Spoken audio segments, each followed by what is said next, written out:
வந்துச்சாமாடா TV9ல headlines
sir Arun Kumar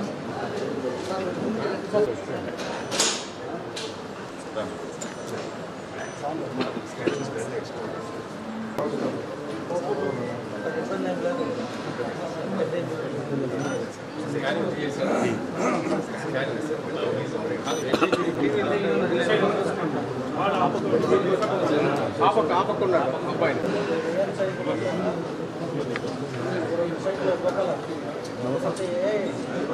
ತಮಿಳ ಒನ್ನ ಪ್ರಚನೆ ಇಲ್ಲ ನಾ இருக்கிற ஆராமைரா டாக்டர் கிட்ட எல்லாம் பேசிட்டு சொல்லிட்டு போறேன் நீட்டா பார்த்துட்டு வரணும்னா ஒன்ன காலையில நான் என்ன செக் பண்ணுறேன் எல்லாம் போறேன்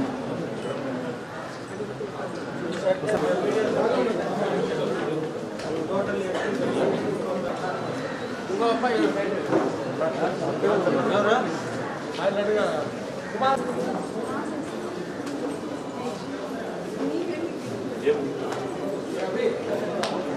అందరికీ నమస్కారం. గత రాత్రి ఏదో ఈ సోషల్ మీడియాలో రెచ్చగొట్టడాలు వైఎస్ఆర్ పార్టీ సోషల్ వింగ్కి సంబంధించి మేము 2029 ఎన్నికల కౌంటింగ్లో 89 దాటంగానే వైఎస్ఆర్ పార్టీ నాయకులు ప్రలోభాలు వాళ్ళు చెప్పడం ఎలా అంటే తెలుగుదేశం నాయకులు ఎందుకురా మనం ఇంకా బతికున్నాము అనే విధంగా మేము వాళ్ళని ఇది చేస్తాం అది చేస్తామంటూ గత 2-3 రోజులుగా ట్రోల్ చేయడం జరిగింది. అదే క్రమంలో నిన్న కూడా వ్యక్తిగతంగా నా పైన నా పేరు శ్రీశైలం, నేను చేసేది రౌడీజం అంటూ ఒక మీమ్స్ పెడుతూ మనకి సోషల్ మీడియాలో మనకున్న స్వేచ్ఛ, అప్పట్లో ఫేస్బుక్లో ఉన్న కొన్ని ఫోటోలంతా డౌన్లోడ్ చేసుకొని వాటికి ఏవో పాటలు పెట్టుకుంటూ ఈ సోషల్ మీడియా అంటే వైఎస్ఆర్ పార్టీకి సంబంధించిన సోషల్ మీడియా రోజు రోజుకి తెలుగుదేశం పార్టీ నాయకులను కానీ ఉమ్మడి పార్టీ పైన రకరకాల విమర్శలు,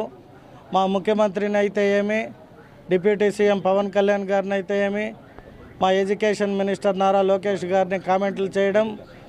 ఆ కామెంట్లు అయిపోతానే వాళ్ళని ఎవరైనా ఏదైనా అనగానే స్టేషన్ని ముట్టడించడాలు, ధర్నాలు చేయడాలు, లేదంటే ఎవరెవరు కొట్టుకున్నారో కూడా తెలియకుండా స్టేషన్ కాడికి వెళ్ళి ఇది ఎమ్మెల్యే చేయించిన అరాచకము, ఎమ్మెల్యేలు ఎక్కడే కానీ మా ప్రభుత్వం చిత్తూరు నియోజకవర్గంలో గెలిచిన తర్వాత మీ మీడియా సహోదరులందరినీ కోరుకుంటున్నా, మీరు ఏ స్టేషన్ కన్నా పోవచ్చు, ఏ వైఎస్ఆర్ పార్టీ కార్యకర్త పైన కానీ లేదా ఇతరుల పైన కానీ కేసులు పెట్టమండం కానీ లేదు కక్షలకి పోవడం కానీ ఇటువంటిది ఏది కూడా ఈ చిత్తూరు నియోజకవర్గం కానీ చిత్తూరు జిల్లాలోనే ఏది జరగలే. అయితే ఏదైతే మేము చిత్తూరు అభివృద్ధి పట్ల చిత్తూరు అభివృద్ధి చేసుకుంటూ నిన్న కూడా బీసీ భవనం ఎప్పుడో మా ప్రభుత్వంలో కేటాయించిన నిధుల్ని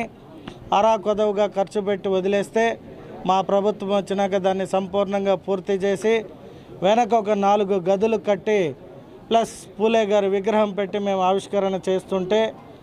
సాక్షి పత్రికల్లో కావచ్చు, సాక్షి మీడియాలో కావచ్చు, లేదా వాళ్ళ సోషల్ మీడియాలో కావచ్చు,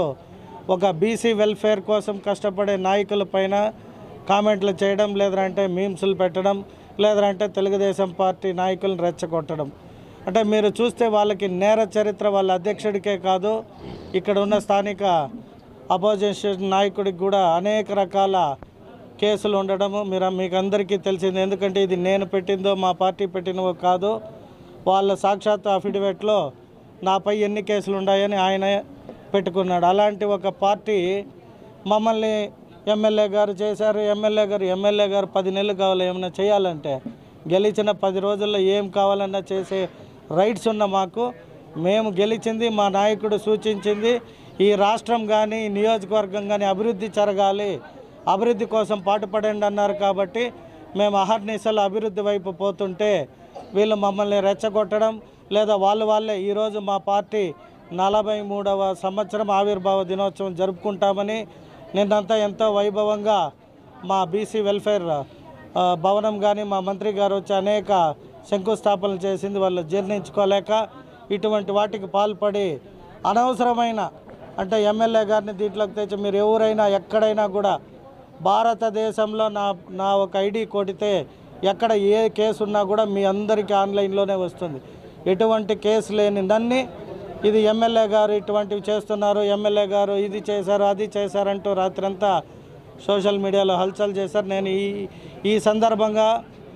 నేను ఎస్పీ గారిని కానీ డిఎస్పీని కానీ స్థానిక పోలీస్ వారందరినీ ఒకటే కోరుకుంటా, ఇటువంటివి ఎక్కడ కూడా ఎవరు రెచ్చగొట్టే చర్యలకు పాల్పడినా మీరు ఎప్పుడైతే ఆ సోషల్ మీడియాలో వచ్చిన పోస్టులకు మీరు సమోటోగా ఒక కేసు నమోదు చేసుకొని కానీ వాళ్ళపై చర్యలు తీసుకొని ఉంటే ఈరోజు ఇవన్నీ జరిగేది కాదు. అయితే దీంట్లో ఏదో కుట్ర కూడా దాగి ఉంది. ఎందుకనంటే మన చిత్తూరు అభివృద్ధి చెందడం వాళ్ళు ఎవరికి ఇష్టం లేదు. ఎందుకంటే గడిచిన 5 ఏళ్లలో మీరు మున్సిపల్లో పోయి చెక్ చేస్తే కూడా 5 సంవత్సరాలకి వాళ్ళు చేసిన అభివృద్ధి 34 కోట్లు. ఎందుకంటే ఇవన్నీ ఆన్లైన్లో ఉంటాయి. మీకు ఏ ఒక్కరు నేనైనా కానీ ఇంకొకరు తప్పు చెప్పడానికి ఎక్కడ అవకాశం ఉండదు. అదే ఈ 10 నెలల్లో తెలుగుదేశం పార్టీ అధికారంలోకి వచ్చాక 17 నుండి 18 కోట్లు ఒక మున్సిపల్లో వర్క్ జరిగింది. అలాగే నెరేగా ఫండ్స్ ద్వారా మండలాలకు కూడా దాదాపు 20